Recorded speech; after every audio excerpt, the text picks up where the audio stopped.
Welcome. I have been looking at the results to our check for understanding on the factors of production on the opportunity cost lesson. And I think I need to do a little bit of review and let you do just a little more practice. So I'm going to take this opportunity to kind of go through these factors of production again, just to be sure that you have a clear picture of what's what. And give you a little more practice because it is very important that you understand the factors of production and that you understand and can give examples of each of them because that is how this is tested. Okay, being able to tell me what they are and examples of them. And that's where you're kind of struggling picking out what I gave you an example and telling me what factor of production it was. So any little extra review and more practice never hurt anyone. So we're going to start with land.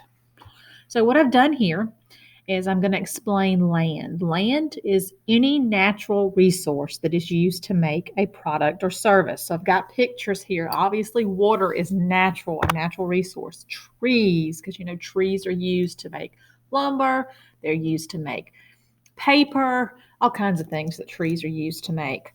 Sunshine, obviously, you need sunshine and water to grow plants and other things. As obviously, we didn't make the sun. Got a little gold nugget here on the screen, right here. That is a naturally occurring thing. The gold miners go after that. I've got a pig on here because any kind of cattle or livestock is considered land. And then, of course, I've got a barrel of oil because when oil comes out of the ground, it is a natural resource. And then they use the oil to make things like gas and other products. So, all of these things are naturally occurring items that are used in the production of other products and services. So, we consider all of those land. Okay. So whenever you see something and you know that, hey, that's a natural resource. That's not something that a man makes. That is something that, you know, is natural. Then that would be land. Okay. All right. So let's go ahead here. Labor. All right. Labor is people with all their efforts, abilities, and skills that do the work. So a fireman, a farmer, a computer programmer, an electrician, a waitress, a chef, all of those things I've got on there, all of those are considered labor. It's the people that put all those efforts into creating those products and those services. That is the labor, okay? The work that goes into it, the people that do that work. So if you were to see, a job description or something like that, or you may see a question that says Bob works at Dairy Queen. What would Bob be considered as one of the factors of production? Well, if he works at Dairy Queen, then he's labor. Okay, so that's just another way that you might see it labeled. But the people that put the work in to actually make the product or provide the service, those are considered labor. Okay, so any kind of example you may see, maybe asking you to identify what their role is, like I said with Bob, or it may actually give you the title, like a teacher or a waitress or something like that, and you would say, okay, that's labor. All right. The next one, capital. Okay, capital are the tools, equipment, machinery, and factories used in the production of goods and services. These are the man-made items. These are the things that I have to have in order to create this product. So, if I am a farmer, I may need that shovel. If I'm a construction worker, then I need that hammer to build that final product, which is that house. I definitely need a tractor if I am a farmer. I might need a delivery truck if I am a furniture company that needs to deliver things. Or you got a factory over here. All of those things are necessary in order to make that product or service happen. And that is considered capital. Those are those tools that you have to have. For example, in a restaurant, think about the things that you have to have in order to be able to sell food in that restaurant. You got to have tables for people to sit at. You've got to have pots and pans to cook the food. You've got to have the oven. You've got to have the cash register. You've got to have plates and cups.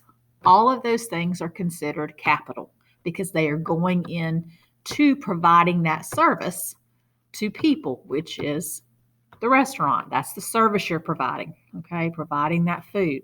But all of those pieces that you have to have. Now, obviously, if we're looking at that, the waitress would be considered the labor there. The chef would be considered the labor in that restaurant, okay?